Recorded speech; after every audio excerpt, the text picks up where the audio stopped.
सबसे प्यारी है, माँ तू जग में न्यारी है।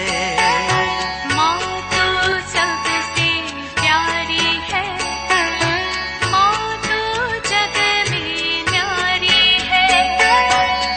अपने आंचल में रखना, अपने आंचल में रखना, हमें वरदानों से भरना। माँ तू सबसे प्यारी है, माँ तू जग में न्यारी है। माँ तू सबसे प्यारी है, माँ तू जग में न्यारी है। पिता, पुत्र और पवित्र आत्मा के नाम पर आमीन। आप सबों को जय यीशु। मेरे पास एक और सवाल आया है, क्या क्रिस्तीय लोग आभूषण पहनना पाप है? कुछ प्रोटेस्टेंट लोग कुछ आभूषण नहीं पहनता, वे लोग उसे पाप मानते हैं। इसलिए सवाल आया है, बाइबल में कहां लिखा है आभूषण पहनना पाप है? क्या हम लोग किसी भी प्रकार का, चाहे सोना हो, चांदी हो या अन्य कोई भी ऐसा माला पहनना, कोई भी ऑर्नामेंट्स पहनना सही है या गलत है? इस बात पर मैंने पेंटेकोस्टल जो लोग जो नहीं पहनते हैं उनसे भी बात किया, उनका राय जानने के लिए, क्यों नहीं पहनते हैं ये जानने के लिए। उसमें उनका 2-3 तर्क मुझे मिला, कोई आधार नहीं है। सबसे पहले हमें मालूम है, इजरायली लोग जब मरुभूमि यात्रा के अंदर, जब मूसा प्रभु के पास था, हारून से झगड़ा किया, वो मूसा तो ऊपर गया, बस अभी उसका क्या हुआ, क्योंकि 40 दिन वो वहां रहा था। तो इसलिए ना ईश्वर है, हमें कौन लेकर के जाएगा, क्या है, ऐसा ऐसा बोल करके चिल्लाया। तब हारून ने उन लोगों से बोला, हाँ तुम लोगों के पास जो सोना है सब लेकर के आओ। उन्होंने उसको उस दिन सोना इकट्ठा किया, उससे एक सोने का बछड़े का मूर्ति बनाया। इसके बाद लोगों से कहा, यही है वो जो ईश्वर जो तुम्हें मिस्र देश की गुलामी से निकाल करके ले आया। लोग उसके सामने नाचना, गाना, खाना पीना और उसकी पूजा करना सब शुरू किया। तब ईश्वर को अच्छा नहीं लगा, ईश्वर मूसा को भेजते हैं। उनका ये मूर्ति देकर के मूसा नबी भी गुस्सा में आए, जो ईश्वर के 10 आज्ञा का 2 पार्टी लेकर के आए, उसको भी उन्होंने फेंका। इसके बाद मूसा नबी ने उस सोने के बछड़े को टुकड़ा कर, जलाकर भस्म कर दिया और उसको इजराइलियों को पिलाया, ये भी लिखा हुआ है। तब से इस्राएली लोग सोना पहनना बंद कर दिया। इसीलिए क्रिश्चियन लोग सोना नहीं पहनना चाहिए। उसके लिए 1-2 उदाहरण उनको नए विधान से भी है। नए विधान में संत पौलुस तिमोथी को लिखते हुए, तिमोथी का पत्र अध्याय 2 वाक्य 9 से अगर पढ़ेंगे, 1 तिमोथी चैप्टर 2 वर्स 9 ऑनवर्स, मैं ये भी चाहता हूं कि स्त्रियां वेशभूषा में मर्यादा और शालीनता का ध्यान रखे और कृत्रिम केश विन्यास, स्वर्ण, मोतियों एवं कीमती वस्त्रों से नहीं बल्कि सत्कारों से अपना बनाव सिंगार करें, जैसा कि उन स्त्रियों को शोभा देता है जो ईश्वर भक्त होने का दावा करती है। ईश्वर भक्त स्त्रियों को शोभा देने वाले टाइप में अपना वस्त्र धारण होना चाहिए, हमारा अलंकरण होना चाहिए, उससे बढ़कर के नहीं होना चाहिए। तो पेंटेकोस्टल लोग ईश्वर भक्त है इसलिए सोना नहीं पहनता, ये बोलता है। एक और वचन, ये तो संत पौलुस ने लिखा था। अभी संत पेत्रुस का पहला पत्र अध्याय 3 में भी है। पेत्रुस लिखते हैं पत्नियों बोल करके, फर्स्ट पेत्रुस चैप्टर 3 वर्स 1 ऑनवर्स, 1 से आगे हम लोग पढ़ रहे हैं। वहां पर पत्नियों, आप अपने पतियों के अधीन रहे।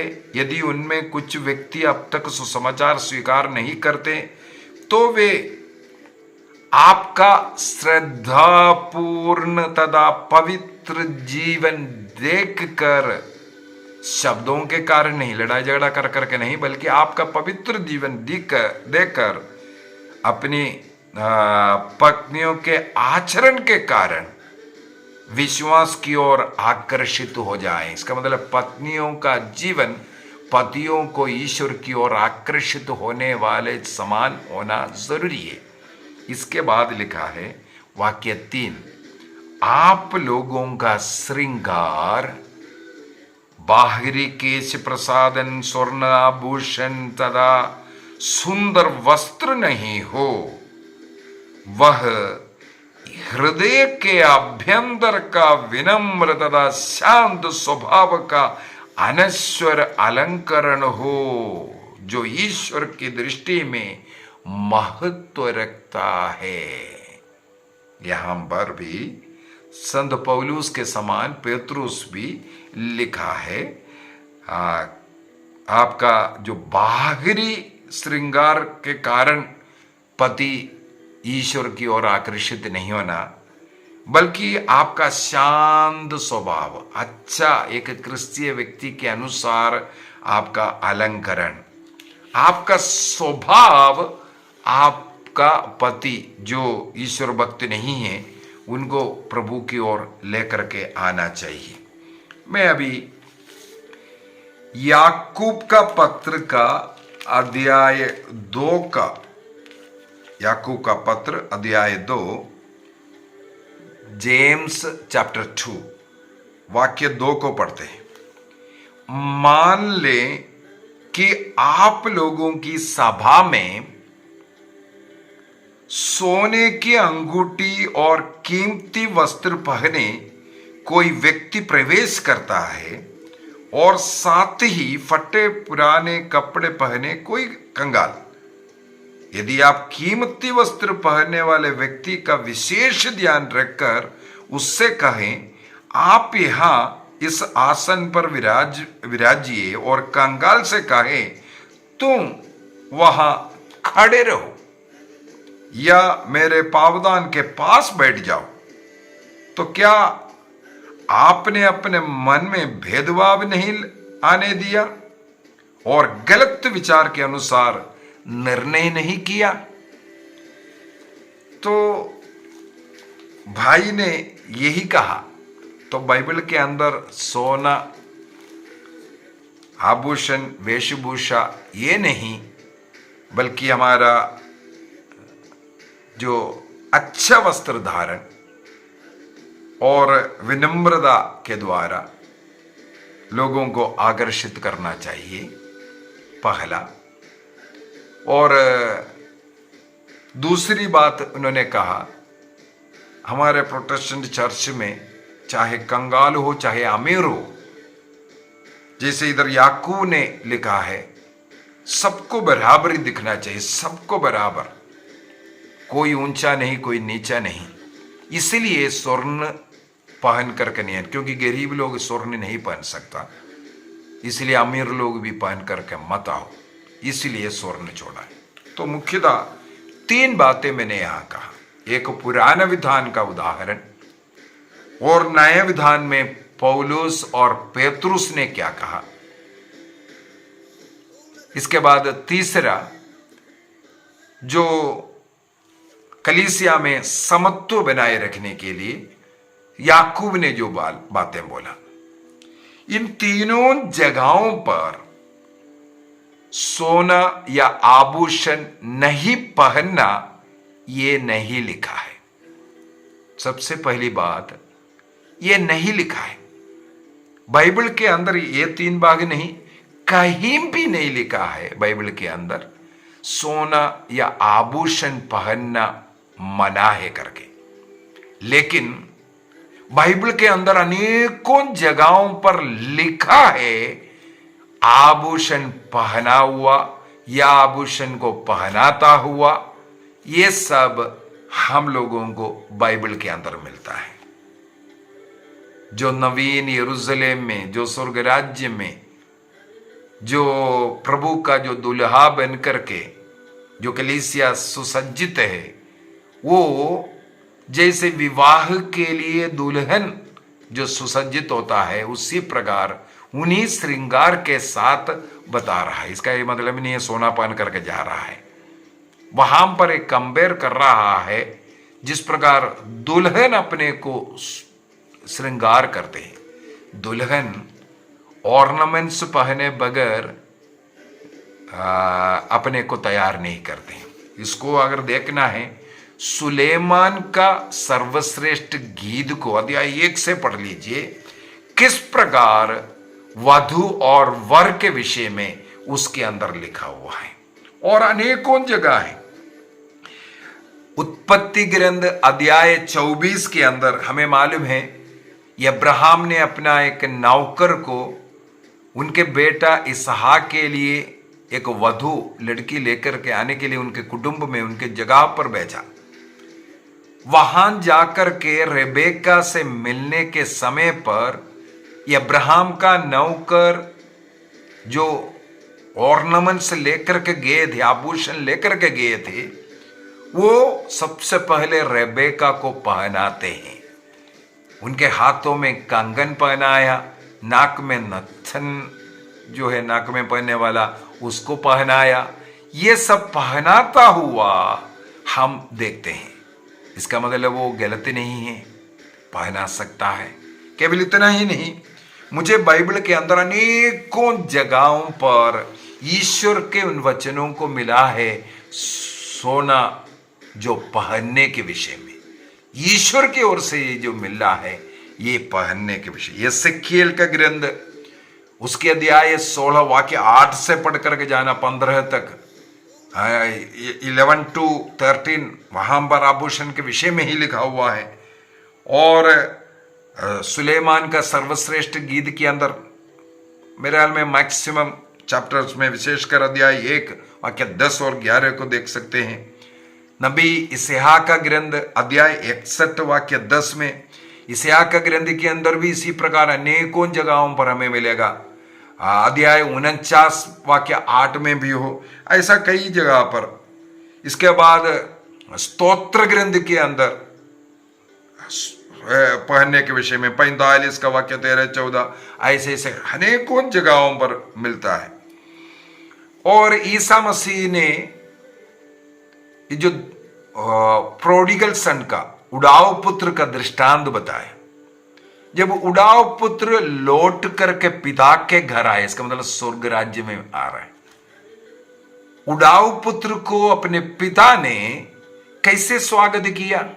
उसको अच्छा वस्त्र दिया, उनके पैरों में जूते दिया और उंगलियों में अंगूठी पहनाया। यहां पर लिखा हुआ है, ईसा मसीह ने स्वयं कहा। इसका मतलब ऑर्नामेंट्स ना पहनने के लिए नहीं, पहनाता हुआ बातें प्रभु ईसा मसीह ने उदाहरण के तौर पर बताया।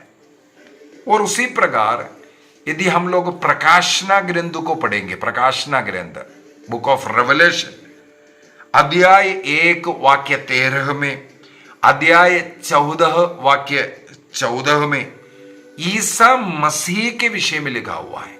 वो क्या ऑर्नामेंट्स पहना हुआ, कैसा वस्त्र धारण किया हुआ। इसके बाद स्वर्ग के विषय में जो लिखा हुआ रेवलेशन चैप्टर 21 में, प्रकाशना ग्रंथ अध्याय 21, स्वर्ग स्वयं सोने से बना हुआ कर करके, और ईश्वर ने अपने लिए जो मंजूषा बनवाया, वो किससे बनवाया है?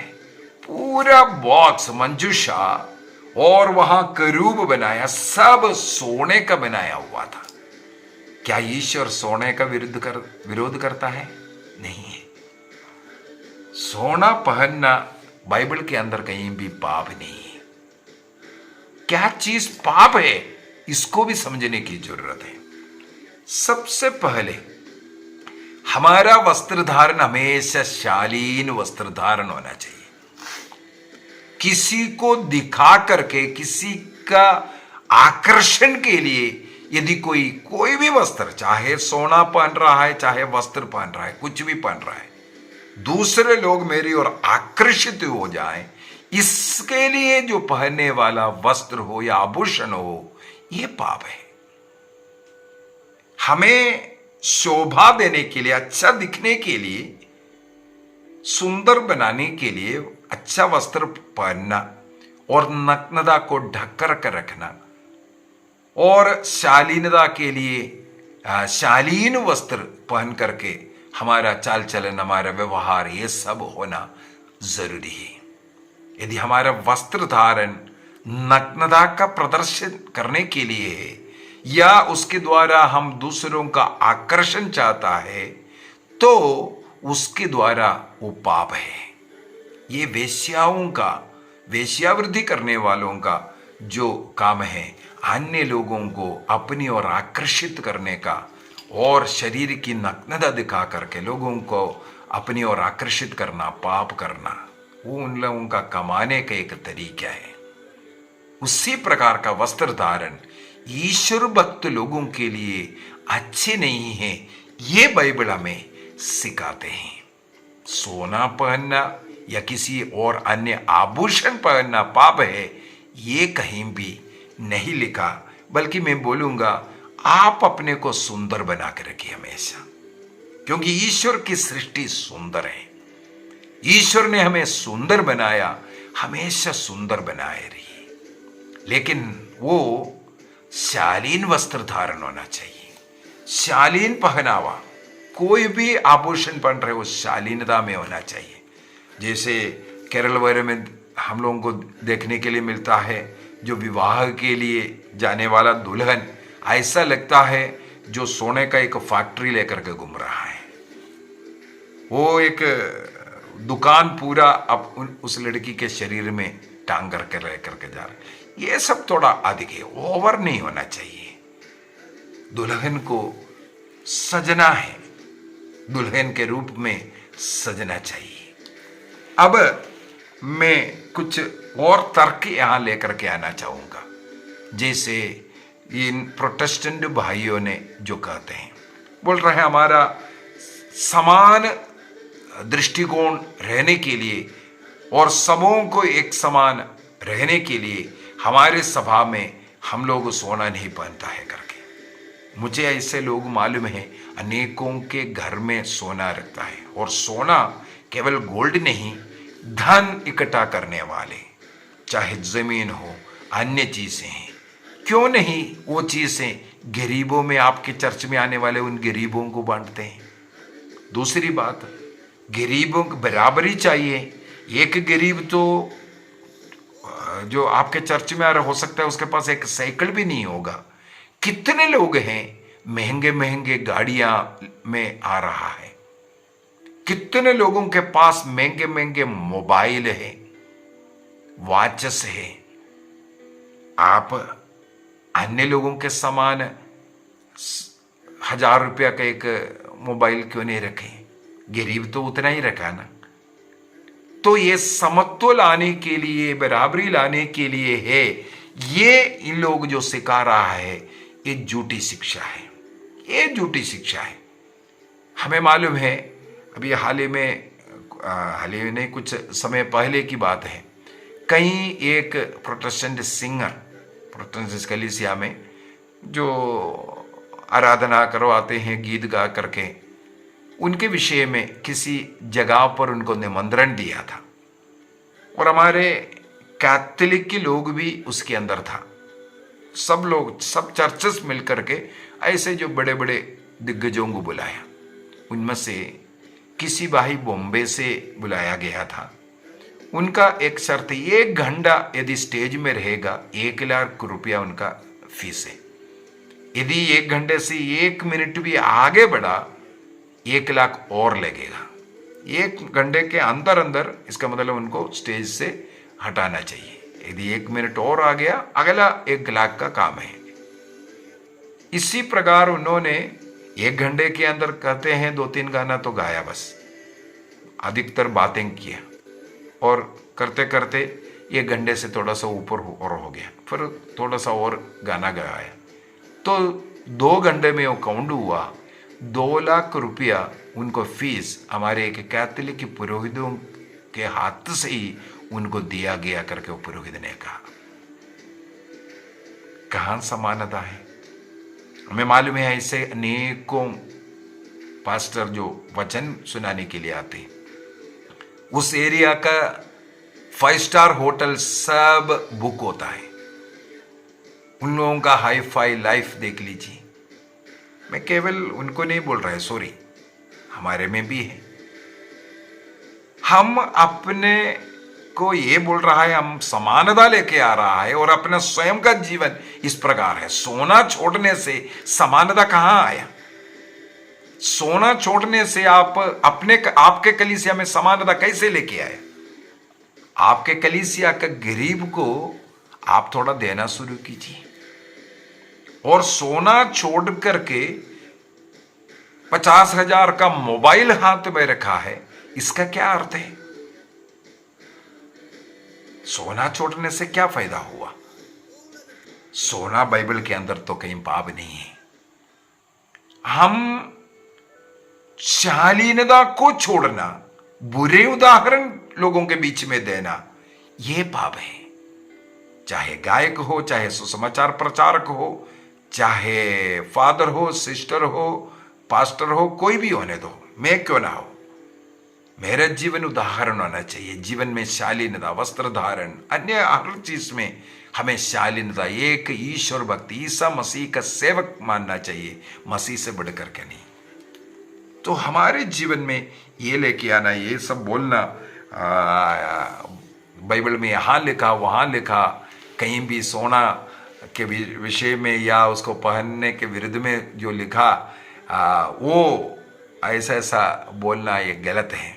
ना संत पौलुस ने, ना संत पेतरुस ने ये बताया, ना याकूब ने ये बताया नहीं पढ़ने के लिए। कई उदाहरण बोला है, शालीनता के विषय में बता कर दिया है। तो ये सोच भी हमारे पेंटेकोस्टल भाइयों का गलत है। और पेतरुस का पहला पत्र अध्याय 3 के अंदर वहां पेतरुस ने पत्नियों बोल करके शुरू किया था। अभी मेरा अगला सवाल है, क्या केवल पत्नियों के लिए है, पतियों के लिए नहीं? इसका मतलब पति पहन सकता है या अविवाहित लोग पहन सकता है, क्योंकि वहां पर पत्नियों के लिए नाम लिख रखा है। तो ये सब एक शब्द को पकड़ करके बोलना गलत है। क्या चाह रहा था, क्या पेतरुस ने या पौलुस ने लिखा?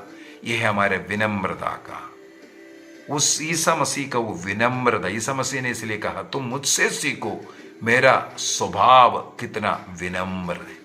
विनम्रता को ईसा मसीह से सीखो, प्रभु ने कहा।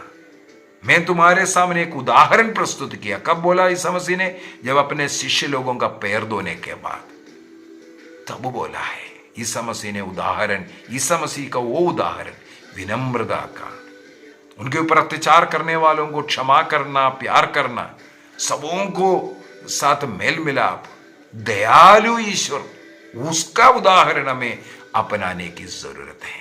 आइए हम अपनी आंखें बंद करें। ऐसे ऐसे झूठी शिक्षाओं से हमें दूर रहना है। यदि कोई कहते हैं सोना पहनना गलत है, ये झूठ बोल रहा है। हमें शालीन वस्त्र धारण, एक विनम्र जीवन जीना, यह निर्णय कीजिए। दूसरों को आकर्षित करने के लिए अपने शरीर की नग्नता दिखाना, या ऐसे ओवर फैशन, ये सब हमें छोड़ना है।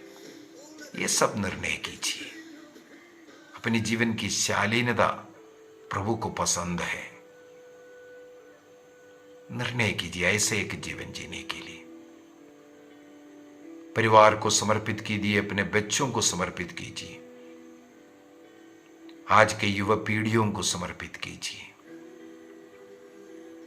अपने शरीर का दिखावा के द्वारा अन्य लोगों को आकर्षित करने का जो प्रयत्न कर रहा है, नग्नता, विवाह के पूर्व में एक साथ रहना, ये सब दूसरों का आकर्षण का, अट्रैक्शन के लिए जो कार्य कर रहा है, इस कारण है। इससे हमें दूर रहना है। निर्णय कीजिए। पिता, पुत्र और पवित्र आत्मा के नाम पर आमीन। आप सबों को जय यीशु।